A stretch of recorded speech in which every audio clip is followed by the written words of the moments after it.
정말 괜찮 같아요. 이 목걸이 내가 디자인한 거 알아요? 유전자 검사 결과가 나왔어요. 곧 신생자 소송이 시작될 겁니다. 솔직히 전쟁 이런 것보다 그냥 문씨 데리고 멀리 가고 싶어요. 가요.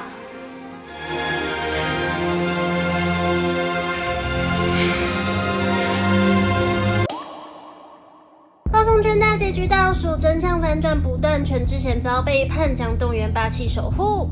Disney Plus 韩剧《暴风圈》不仅是全智贤暌违4年回归之作，男主角姜栋元更是时隔21年回归小荧幕，悬疑烧脑又兼具乱世唯美爱情。开播以来话题不断，目前剧情已经进入到最高潮。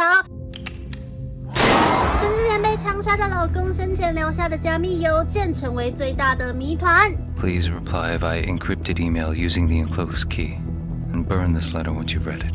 丈夫死後，全智贤代替他參選總統，在得知美國可能會向北韓發動戰爭後，不顧危險向世人揭開真相。 내일 아침에 오기 전에 전쟁이 날 수도 있다는 걸 미리 말씀드리기 위해서입니다. 冒險的舉動導致他身陷危險，好險有姜棟元英雄救美。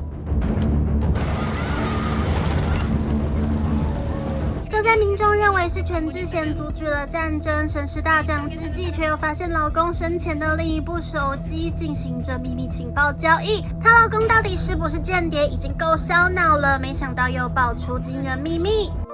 이 목걸이 내가 디자인한 거 알아요? 유전자 검사 결과가 나왔어요. 곧 신생자 소송이 시작될 겁니다. 장준익의 숨겨진 아들이 잃어버린 것들을 되찾으려 한다고.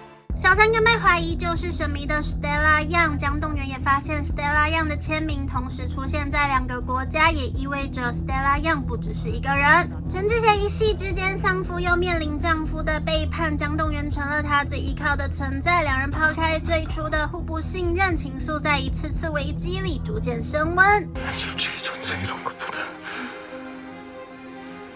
그냥 문씨 데리고 멀리 가고 싶어요. 가요.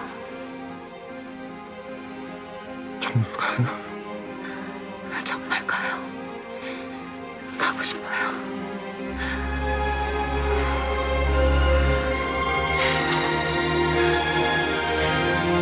暴风圈收视和话题度高居不下，究竟谁才是真正的间谍？全智贤和姜栋元的乱世之爱又会如何走下去？真相将在10月1日迎来大结局，就在 Disney Plus 独家播出，千万别错过。